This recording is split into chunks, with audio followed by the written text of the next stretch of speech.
Dawn breaks blood red over Darfur to villagers discovering wet footprints circling their homes. Children wake crying of blue figure hovering over their beds. Zalika whispers news of three more children falling since sunrise, markings appearing first on wrists before spreading like rivers on their skin. Just like Jabari, she told Zalika. Adama's hands freeze mid-grind. She had predicted this. Kaigama never owns just one soul. The news made her more determined. She announces the village prepared the sacred fire for protection. However, by midday, 7 more villagers collapsed. It started with the elderly, before spreading to the new mothers. Each victim's skin erupts with cobalt tracings that spread visibly while people watched in horror. The council gathers as families barricade doors with salt lines and iron nails. Kofi slips away toward the lake where Jabari first fell ill. The shoreline has receded unnaturally, exposing mud that shouldn't see sunlight until dry season. Also, he discovers strange blue-tinged plants with translucent stems. He collects samples, noting how they pulse between his fingers. Meanwhile, Adama conducts a protection ritual of unprecedented scale in the village center.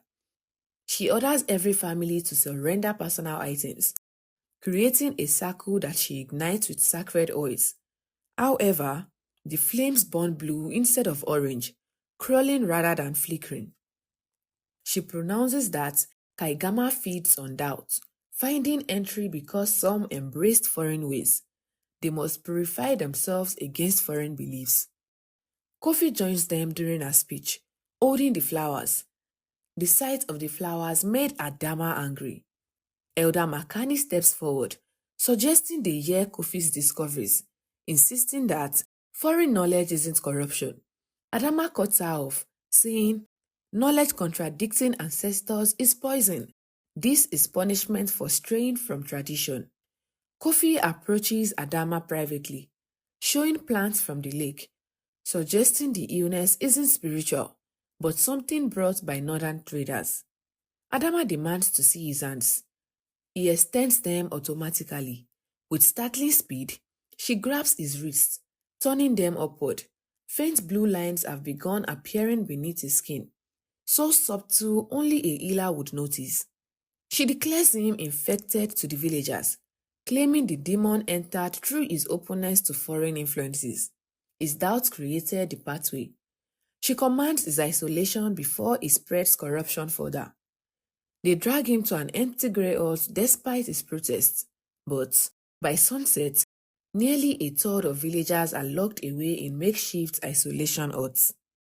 Zalika secretly visits each hut where people were isolated, bringing water to them and observing symptoms. She notices something disturbing. Those receiving Adama's traditional treatments worsen faster than those without intervention. When she checks on Kofi, he examines the blue plants through a trader's magnifying glass. He whispers that the patterns in the stems match the skin markings, not spirit possession, but poison spreading through water. Zalika acknowledges Adama would never accept this, as it means admitting her treatments worsen the condition.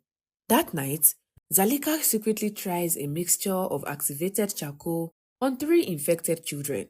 By morning, their blue markings have stopped spreading. She rushes to tell Kofi, only to find his hut empty, the back wall broken through. Footprints led toward the lake. She follows cautiously. At the water's edge, she discovers Kofi collecting more samples. His skin has taken on a bluish tinge, his movements sluggish. The markings have spread across his chest. He identifies northern mining waste as the source before collapsing mid-sentence. Blue lines suddenly accelerating across his skin, darkening to midnight black. His body aches more, then goes still except for shallow breathing. As Zalika rushes toward him, a shadow falls across them. It is Adama standing on the ridge above, eyes burning with anger, holding a ceremonial blade. She declares that ancestors warned of betrayal, that Kaigama has taken coffee completely. There is only one traditional cure for such advanced corruption. Adama walks towards the door with the blade while Zalika stands protectively over Kofi.